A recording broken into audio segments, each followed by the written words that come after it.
Good evening everyone. This is Monica and welcome back to my YouTube channel Maths Together. तो हम लोग exercise 1.1 कर रहे थे रियल नंबर्स की, जो हमने कंप्लीट कर ली थी. उसके बेसिक्स को अंडरस्टैंड किया, देन हमने उसकी एक्सरसाइज को सॉल्व किया. तो जिस भी बच्चे ने वो एक्सरसाइज और उसके बेसिक्स को नहीं देखा है, वो आप जाके, मैंने 10th क्लास की एक प्लेलिस्ट बनाई हुई है, उसमें सारी वीडियोस अपलोड होती रहती हैं, तो आप नंबर वाइज वहाँ से सारे लेक्चर्स देख सकते हैं. हमने पूरा कोर्स करने का स्टार्ट किया है, तो हमने चैप्टर 1 से स्टार्ट किया है रियल नंबर्स से, जिसमें हमने एक्सरसाइज 1.1 कर ली है, उसका बेसिक कर लिया था, उसकी एक्सरसाइज कर ली थी. अब हम 1.2 की बात करते हैं. तो बिफोर प्रोसीडिंग टू एक्सरसाइज 1.2 हम उसके बेसिक्स को अंडरस्टैंड करेंगे. ठीक है. तो ये जो भी हम एक्सरसाइजेस कर रहे हैं वो रेशनलाइज्ड मैथ के अकॉर्डिंग कर रहे हैं. मतलब जो अब आपका मैथ्स चेंज होके आया है 2023-24 के लिए, उसमें जो एक्सरसाइज 1.2 है हम उसके बेसिस पे कर रहे हैं. ठीक है, क्योंकि वही आपका सिलेबस है, पहले वाली बुक से सिलेबस चेंज हो चुके हैं. अगर आपको अभी तक ये भी नहीं पता कि आपके सिलेबस में चेंजेस क्या क्या हुए हैं, तो उसके लिए मैंने एक शॉर्ट्स डाला हुआ है. उस शॉर्ट में आप जाके और अपने चैप्टर्स को और एक्सरसाइजेस को मार्क कर सकते हैं. तो अब हम स्टार्ट करते हैं एक्सरसाइज 1.2 के बेसिक्स को. तो सबसे पहली जो बात आती है, सबसे पहले हमें थ्योरम की स्टेटमेंट को अंडरस्टैंड करना है. इसमें हमें सिर्फ स्टेटमेंट को अंडरस्टैंड करना है, हमें प्रूफ की नीड नहीं है. ठीक है, क्योंकि हम अब जब हमें ये तो पता है कि इरेशनल और रैशनल नंबर्स होते क्या हैं. ठीक है, इरेशनल नंबर्स कौन से होते हैं? इरेशनल नंबर्स वो होते हैं जिनको हम पी बाई क्यू की फॉर्मेट में नहीं लिख सकते, है ना. पी बाई क्यू की फॉर्मेट में नहीं लिख सकते. अगर कोई नंबर है उसको पी बाई क्यू की फॉर्मेट में लिख पा रहे हो, जहाँ पे पी और क्यू आपके इंटीजर्स हैं और क्यू नॉट इक्वल्स टू 0 है, तो उस केस में आप बोलते हो कि वो रैशनल्स हैं. अदरवाइज जिस नंबर को आप इस फॉर्मेट में नहीं लिख सकते वो आपके इरेशनल्स हो जाते हैं. ठीक है, तो पहले हम बात करते हैं, let p be a prime number. अगर पी कोई भी प्राइम नंबर है और पी डिवाइड कर रहा है आपका ए स्क्वायर को, if P divides A square, कोई भी नंबर है उसके स्क्वायर को अगर डिवाइड कर रहा है वो प्राइम नंबर, तो पी डिवाइड करेगा उस नंबर को भी. ठीक है, उस नंबर को भी डिवाइड करेगा where a is any positive integer. For example, हमारा प्राइम नंबर मैंने मान लिया जैसे 2 है, तो 2 डिवाइड कर रहा है, 2 डिवाइड्स 6 का स्क्वायर, मतलब 36 को डिवाइड करता है 2. ठीक है, तो यहां से हम क्या रिजल्ट निकाल सकते हैं कि 2 डिवाइड्स 6. ठीक है, कि वो 6 को भी डिवाइड करेगा. ऐसे ही अगर 5 जो है वो डिवाइड्स कर रहा है 10 के स्क्वायर को, मतलब 100 को, तो 5 डिवाइड करेगा 10 को भी. ठीक है, ये जो बात है ये इंप्लाई करती है 5 डिवाइड्स 10. ठीक है, तो कोई भी नंबर है, कोई भी प्राइम नंबर है, अगर वो किसी नंबर के स्क्वायर को डिवाइड कर रहा है तो वो उस नंबर को भी डिवाइड करेगा. ठीक है, एग्जाम्पल के रूप में हमने 2 एग्जाम्पल्स देखे. अगर 2 डिवाइड कर रहा है 6 के स्क्वायर को, तो 2 डिवाइड करेगा 6 को भी. ऐसे ही अगर 5 डिवाइड कर रहा है 10 के स्क्वायर को, तो 5 डिवाइड करेगा 10 को भी. ठीक है, अब ये थ्योरम हमने क्यों समझी है? इस थ्योरम का यूज करके हम किसी नंबर की इरेशनलिटी को प्रूफ करेंगे. ठीक है, अभी तक हमने देख लिया कि ये नंबर रैशनल है, इरेशनल है, लेकिन अब वो आपसे पूछेगा कि आप प्रूव करो कि ये नंबर इरेशनल है. ये नंबर इरेशनल है तो क्यों है, कैसे है, उस चीज को आपको प्रूफ करना है. और जब आप वो चीज प्रूफ करोगे तो उसमें हमारी ये स्टेटमेंट यूज होगी, ये थ्योरम यूज होगी. ठीक है, तो पहली जो थ्योरम है वो है, आपको प्रूफ करना है √2 इज इरेशनल. इसको आपको इरेशनल प्रूफ करना है. ठीक है, तो इरेशनल क्या होता है कि वो नंबर जो रैशनल नहीं है ना. मतलब ये जो नंबर है √2, ये आप p बाई क्यू की फॉर्मेट में नहीं लिख सकते, है ना. क्यों? जहां पे नॉन जीरो है और p और q क्या है, इंटीजर्स है. तो आप इसको इस फॉर्मेट में नहीं लिख सकते, आपको ये प्रूफ करना है.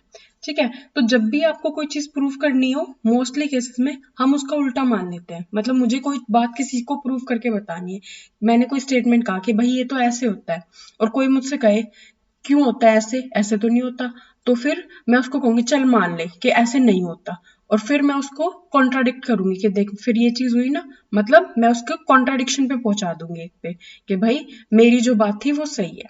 ठीक है, जैसे कि यहाँ पे हमें प्रूव करना है कि √2 इज इरेशनल। ठीक है, तो मैं मान लेती हूँ कि चलो इरेशनल नहीं है, मैंने मान लिया कि इसको रैशनल है। ठीक है, तो मैंने अज्यूम कर लिया, late us assume that √2 is rational. Irrational नहीं है, उसने इरेशनल प्रूफ करवाना है, लेकिन मैंने मान लिया कि रैशनल है। ठीक है, √2 इज रैशनल। तो अगर √2 रैशनल है तो हम √2 को कैसे लिख सकते हैं, a/b, मतलब रैशनल है तो रैशनल तो इस फॉर्मेट में लिखे जाते हैं, तो मैंने लिख लिया कि मैं उसको लिख सकती हूँ a/b की फॉर्मेट में, वेयर a एंड b, जो कि ये तो b तो हमेशा नॉन जीरो रहेगा, ये तो जीरो हो नहीं सकता। ठीक है, b are integers and ab are coprimes. Coprimes का मतलब क्या होता है कि उनके अंदर कोई भी कॉमन चीज नहीं है, कोई भी कॉमन फैक्टर नहीं है, और मतलब ये आपस में एक दूसरे से और ज्यादा नहीं कर सकते। मतलब ऐसे लिखा हुआ है, ऐसी कोई फॉर्मेट है 3/5 की, जैसे ये दोनों प्राइम्स है ना, इन दोनों में इन दोनों का और कोई कॉमन फैक्टर नहीं है, सिर्फ वन कॉमन फैक्टर है। ठीक है, तो ए और बी कैसे हैं, को प्राइम्स हैं, ये दोनों को प्राइम्स है, ये एक दूसरे से फर्दर नहीं कट हो सकते, सिर्फ यही इनकी मोस्ट सिंपलेस्ट फॉर्म है, ये को प्राइम्स है, इनका एक ही कॉमन फैक्टर है जो कि है 1। ठीक है, तो ए और बी को मैंने मान लिया कि को प्राइम है। अब मैं इसको ऐसे लिख सकती हूँ, b√2 इज इक्वल्स टू ए। ठीक है, अब मैं क्या करूंगी, स्क्वायरिंग कर दूंगी both side, squaring both sides. तो जब मैंने इनकी स्क्वायरिंग कर दी तो इधर क्या आ जाएगा, 2b² is equals to a²। ठीक है, अब देखो यहाँ पे प्राइम नंबर मुझे दिख रहा है 2। ठीक है, ये 2 मेरा प्राइम नंबर है, तो अब मैं इसको ऐसे मल्टीपल में लिख सकती हूँ, जैसे कि मान लो मैं लिख पा रही हूँ 6 इज इक्वल्स टू क्या होता है 2 इंटू 3, है ना। तो यहाँ से क्या मतलब हो गया कि 6 is divisible by 2 and 6 is divisible by 3। ठीक है, तो जैसे हम 6 को लिख सकते हैं 2 इंटू 3। ठीक है, तो वैसे ही यहाँ पे है ये 2b² is equals to a²। Right, इसका मतलब क्या है कि 2 जो है वो 6 को डिवाइड करेगा, 3 भी 6 को डिवाइड करेगा। ठीक है, तो यहां से हम लिख सकते हैं जो a² है वो 2 से भी डिविजिबल है और b² से भी डिविजिबल है। ठीक है, तो यहां से हम कैसे लिख सकते हैं, यहां से हम लिख सकते हैं 2 डिवाइड्स a²। राइट, अब पीछे वाली थ्योरम का यूज कर लेते हैं कि अगर कोई प्राइम नंबर p है वो a² को डिवाइड करता है तो वो प्राइम नंबर p a को भी डिवाइड करेगा। तो यहां से मैं क्या लिख सकती हूँ कि 2 डिवाइड्स a। ठीक है, तो अगर ये 2 a को डिवाइड करेगा तो यहां से मैं ये लिख सकती हूँ ना a is equals to 2c, है ना।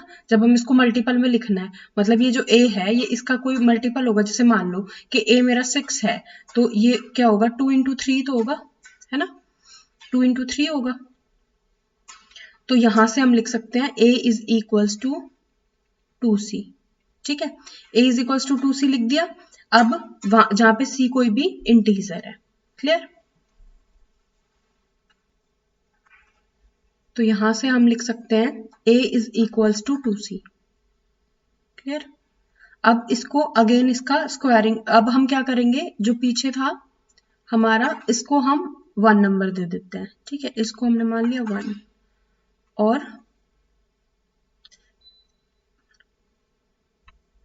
और ये जो है ये हो जाएगा हमारा, इसका स्क्वायरिंग कर लेंगे अब हम ये हमारा सेकंड हो जाएगा। ठीक है, अब क्या करेंगे, उस वाली वैल्यू को उसके अंदर पुट कर देंगे, तो ये वैल्यूज को हम सब्स्टिट्यूट कर देंगे।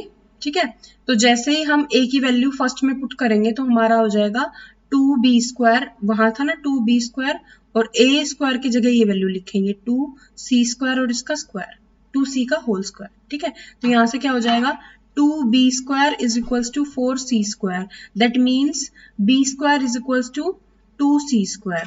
तो यहां से भी अगेन वही रिजल्ट आ जाएगा कि 2 किसको डिवाइड करेगा, 2 डिवाइड्स b²।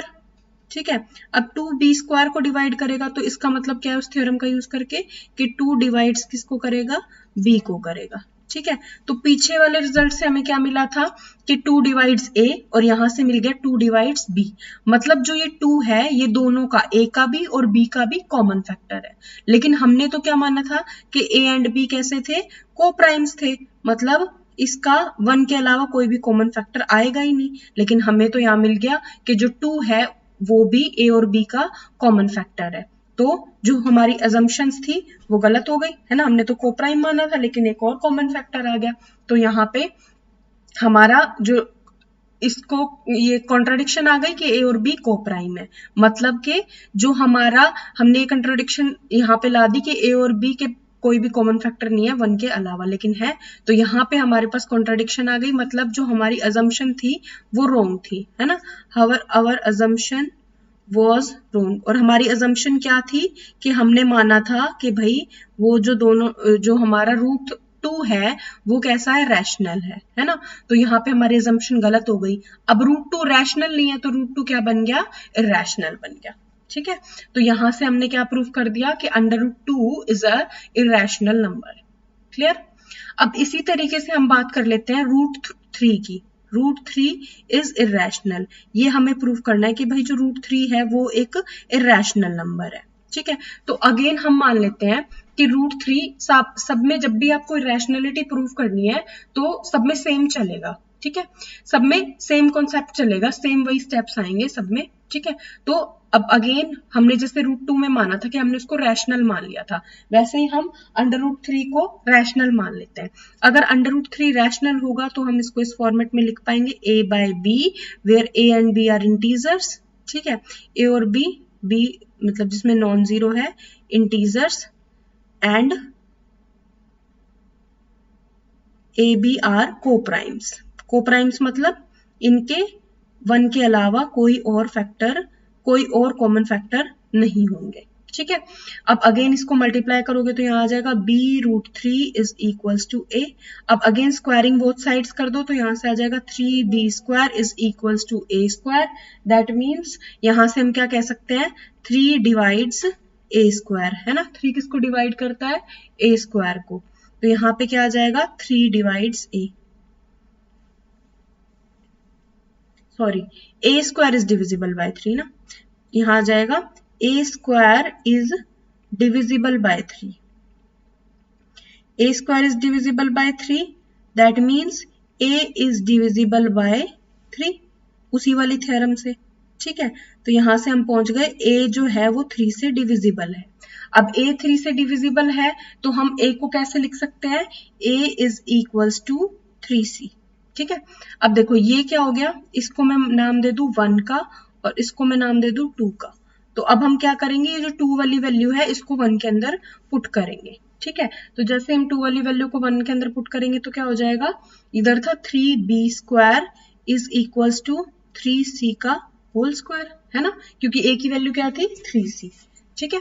अब यहाँ पे हो जाएगा 3b square is equals to 9c square. That means b square किसके इक्वल आ गया, 3c स्क्वायर के, है ना। तो यहाँ से हम बोल सकते हैं कि 3b स्क्वायर इज किससे डिविजिबल है, डिविजिबल बाय 3। b स्क्वायर 3 से डिविजिबल है। अगर b स्क्वायर 3 से डिविजिबल है तो यहां से हो जाएगा b is also divisible by 3। ठीक है। b भी हमारा 3 से डिविजिबल होगा।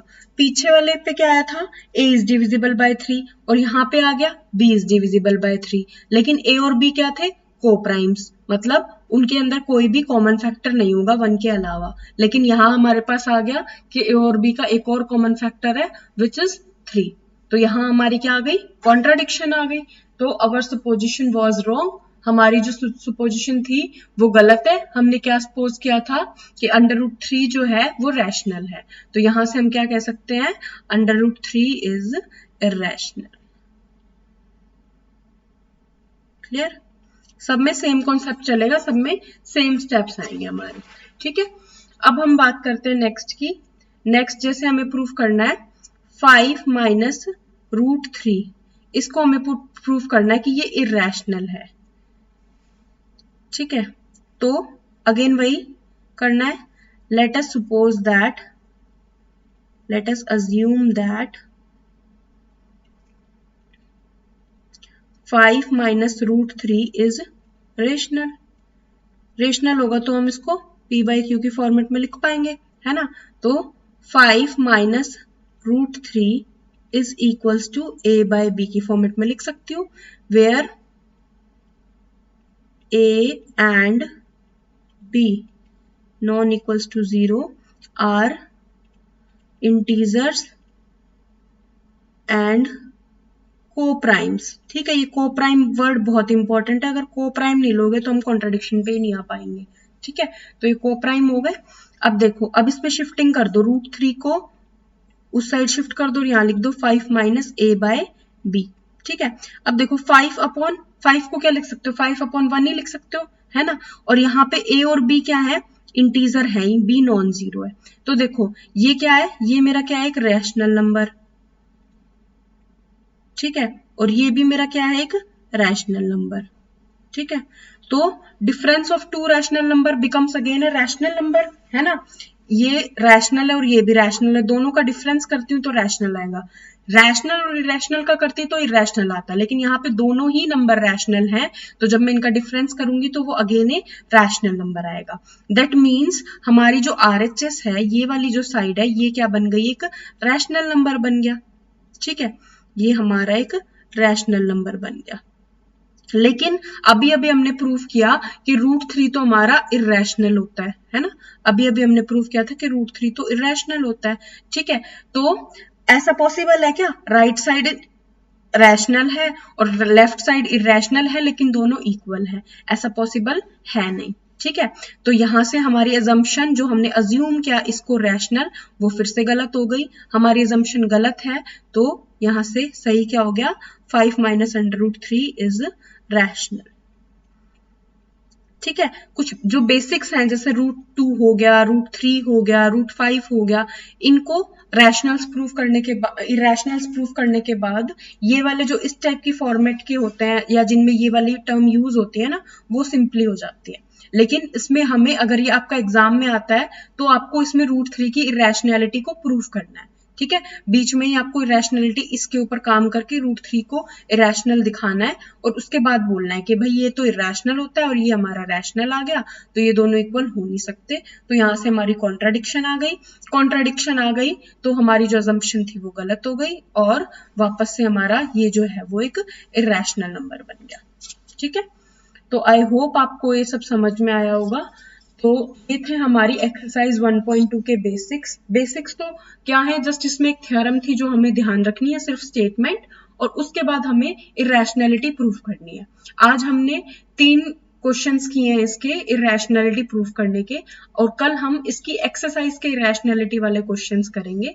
ठीक है, तो आई होप आपको मेरी वीडियो अच्छी लगी होगी। जो कॉन्सेप्ट है, लैंग्वेज जो है आपको पूरी प्रॉपर लिखनी पड़ेगी, जिस तरीके से मैंने आपको फर्स्ट क्वेश्चन में लिख के दिखाई है, लेकिन आपको एक एक स्टेप समझ में आना चाहिए कि आप वो लाइन लिख रहे हो, पर्टिकुलर वो वर्ड लिख रहे हो, तो वो क्यों लिख रहे हो। ठीक है, अगर एक एक वर्ड, एक एक पॉइंट मैंने आज आपको समझाने की कोशिश की है, अगर किसी को ना भी समझ में आए तो एक बार दोबारा वीडियो देखोगे तो वो समझ में आ जाएगा। तो जब आपको एक एक वर्ड का मतलब पता होगा कि आप वो वर्ड यहाँ पे क्यों इंसर्ट कर रहे हो, क्यों ये टर्म लिख रहे हो, तो आपका जो सोल्यूशन है वो कभी भी गलत नहीं होगा। ठीक है, और सिर्फ देखने से मैथ्स नहीं आता है, आपको जो भी थ्योरम या जो भी क्वेश्चन हम लोग सॉल्व कर रहे हैं, आपको एक बार समझने के बाद खुद से उसको बाद में नोटबुक में खुद से सॉल्व करके देखना है। जब तक आप अपने हाथ से उसको खुद से सॉल्व नहीं करोगे, तब तक वो चीज आपके माइंड में सेट नहीं बैठेगी। क्योंकि जब हम कोई चीज लिख के देखते हैं ना, तो हमें पता चलता है कि हम कहाँ गलती कर रहे हैं, क्या कहाँ अटक रहे हैं, कौन सा स्टेप हमें समझ नहीं आ रहा। तो ये मोस्ट इंपॉर्टेंट स्टेप हो जाता है मैथ्स में कि आप जो भी क्वेश्चन आप कर रहे हो, आप उसको ओरली ना करके और उसको खुद से सॉल्व करके देखो। ठीक है, तो आई होप आपको मेरी वीडियो अच्छी लगी होगी। अगर मेरी वीडियो अच्छी लगी हो तो लाइक करें और मेरे चैनल को सब्सक्राइब करें और अपने फ्रेंड्स के साथ इस वीडियो को शेयर करें। Thank you so much.